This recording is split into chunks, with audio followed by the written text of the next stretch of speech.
Great. So now you filled in the collab notebook for the two exercises related to this section. We can go over what you see. So what did you write down? Perhaps for this picture, you said bananas. You would be perfectly fine and right. You might have also said bananas at the store or bananas on shelves, or, in this case, we have some stickers here, like there's some price tags or brand names here. We might say bananas with stickers on them. What about in this picture? In this case, we might say, well, they're bananas, but somehow they're a little bit different than usual, right? So they're green bananas or unripe bananas. So we would bother putting that in our description. How about this one? Well, it's got brown spots on it, so we might say that, or we might know that bananas of this sort are considered quite ripe, so we would mention that. Or in some cases, I think Margaret Mitchell, who's from Google, who shared these slides with us and that we're using with permission, said, maybe when I see this as a cook, I'll think of these as bananas that are ready for making banana bread. But what most people don't write down when they do this exercise for the picture that you saw is to write down yellow. And that's a little bit strange, right? We said green bananas or red bananas, but if we look at this, we hardly ever see yellow. Why? And that's because yellow is the prototypical color for bananas, so we might not think it's important to mention that. Okay, and that's a type of bias, right? If we don't mention salient attributes, then how are we going to learn anything about it, right? In fact, if we look at text corpora or other things of this sort, which mention language, we mention bananas. Whenever we mention the color of bananas, it's usually not going to be yellow because, well, we know that prototypically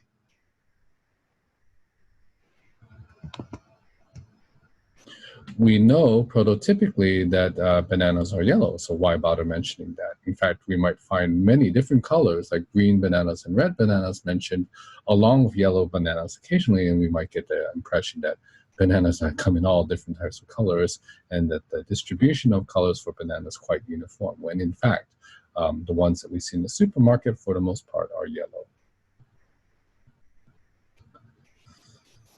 Okay, for the second riddle, right, we said, okay, a man and his son are in a terrible accident and are rushed to the hospital in critical care. Then the doctor comes into the operating ward and says, I can't operate on this boy. He's my son. Of course, there's a conflict of interest when the family member is the person in question. And riddle asks, how could this be? How could the doctor who, is at the hospital say that this person is their son, especially when the father came in with this boy.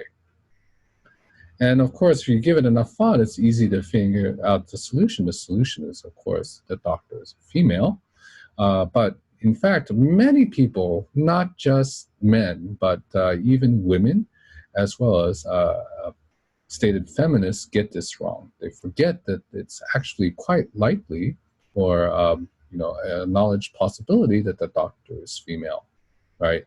So the majority of test subjects overlook this possibility, and so when we just say a doctor, the prototype is that this doctor must be male. So when you just don't give a category, you just think of that. On the other hand, if we say there's a female doctor, somehow we need to suggest that that person is female for that prototype to come out. If we just say doctor, we will think that it's male, right?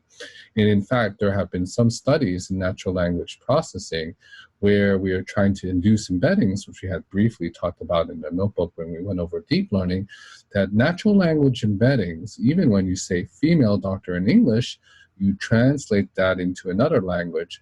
The doctor that comes out on the other end, especially in Romance languages, where there is a determiner that has gender, like la or el, for example, in Spanish, it will be transferred into a male doctor. So this is somehow problematic, right? Because the data is saying that, okay, when I see doctors in text, it's usually associated with male. Okay, so we have to make sure our machine learning algorithms are going to be able to produce the right effect from this. So this problem happens in all sorts of cases. We saw cases, I think, in the news where you had machine learning systems, vision systems trained to recognize faces. They were given faces that were quite pale, for example, Asiatic faces or European faces, and they couldn't detect that an African American or an African is in the picture because basically the data distribution didn't show that there were faces that had a darkish skin tone.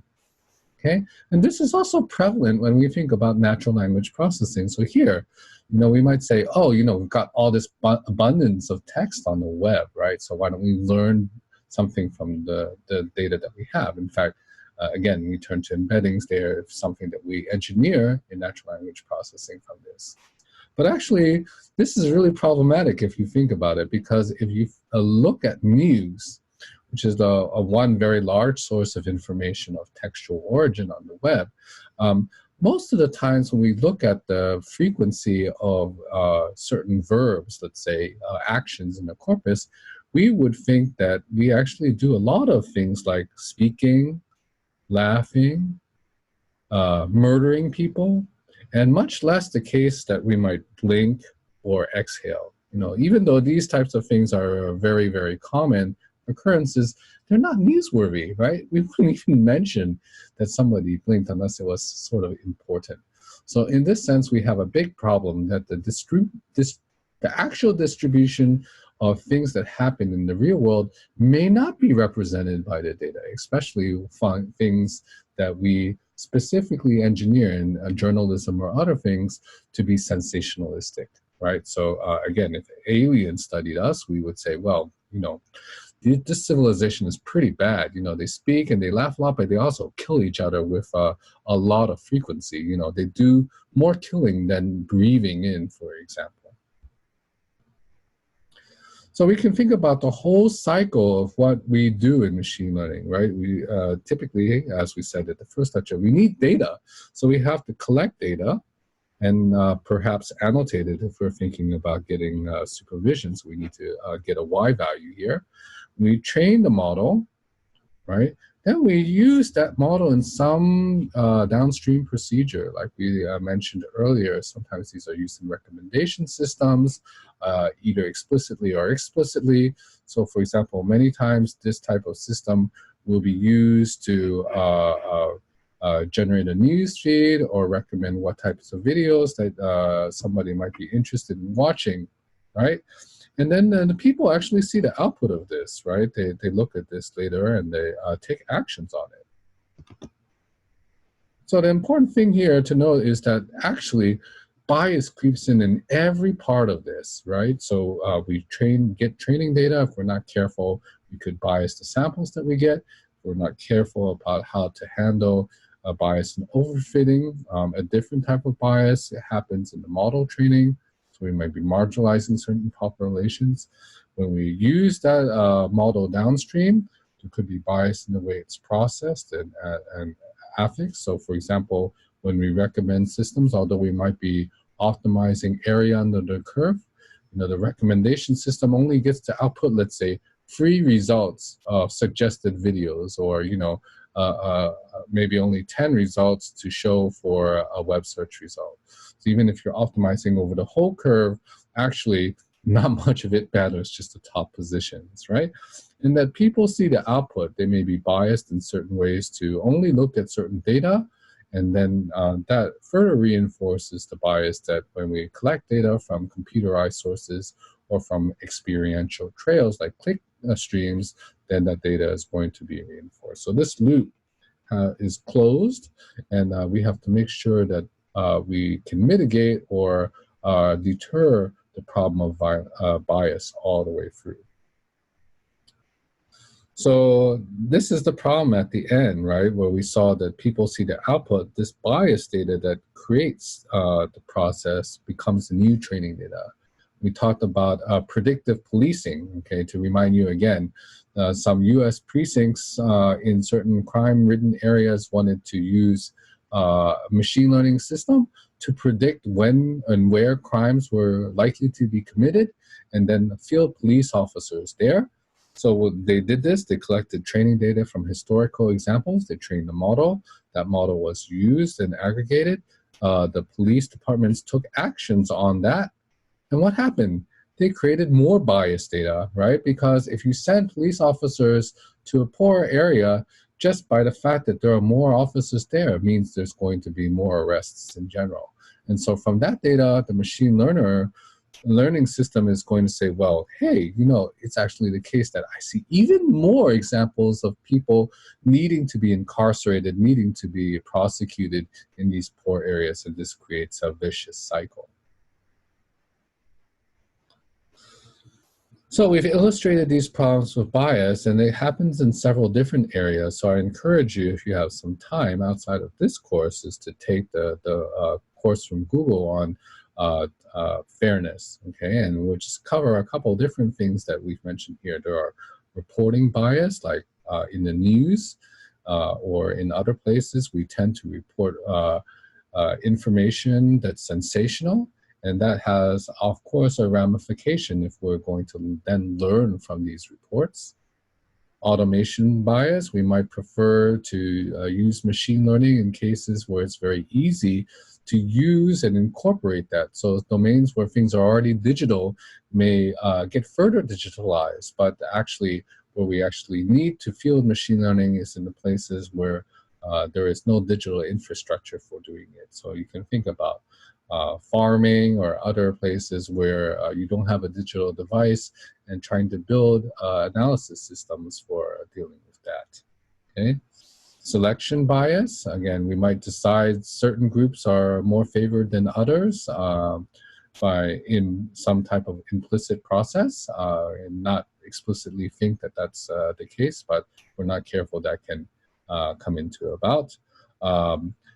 Group attribution bias, to say that a particular result is attributed to a particular group when in fact it's generalized from a distribution.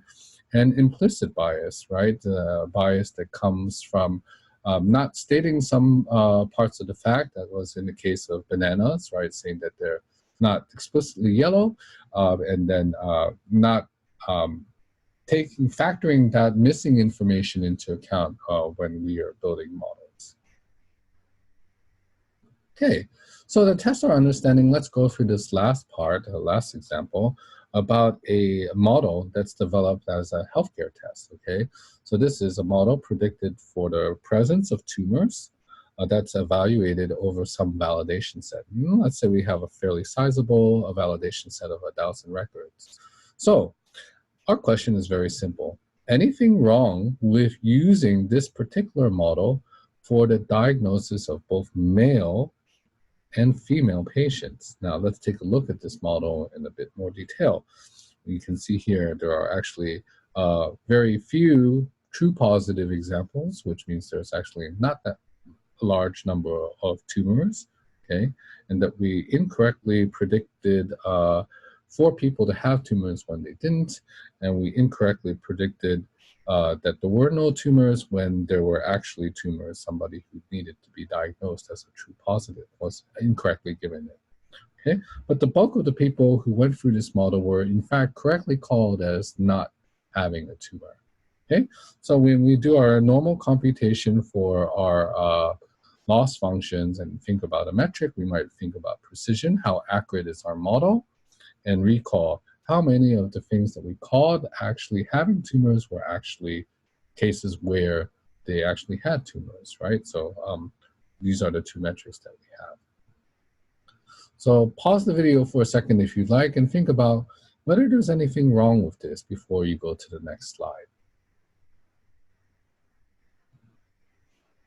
Okay, so you might have come up with the idea that, maybe our records are not evenly balanced. If I'm going to develop the model for use both on male and females, we might need to make sure that the input distribution matches that, okay? So let's say we still take that into account. I have 500 records that are from male patients and 500 records that are from female patients. So in fact, our input distribution is balanced. And I still come up with this, okay? So maybe, I actually thought about this beforehand and made sure that the model that I induced was over the right distribution of data. Okay, so I've developed this model. Is it okay to use this for both populations of male and females? Okay, so please take a look at this hint up here, right? Metrics calculated for an entire set don't always give an accurate picture of how fair the model is. Okay, so think about it for a second. If you'd like, pause the video and then continue on. Okay, so in fact, in the case where the results for a subpopulation of the data set has very different results from the average, we may not think this is the appropriate thing to do. Okay, so you can see here, for example, the precision and recall for female patients is pretty good. This is 90%. Okay, but for the male patients, even though there were 500 male patients, this particular test didn't work very well at all, right? So it did pretty poorly for males, being only 60% accurate and only with a recall of 50%. Okay, so even though the overall picture looks favorable, it's basically highlighted as a good result for one part of the population, but not good for another. And a lot of machine learning models have this important property, which they have biased towards a particular subpopulation, even though in the input distribution, we've tried to cater for that. So we have to be very careful when deploying these models, because even though we have a good training distribution, if the results of the system in production for actual users gives very different qualities, we may not think this is a good system to deploy. Okay, you can think about your own project or a context outside of that, outside of this, to figure this into account.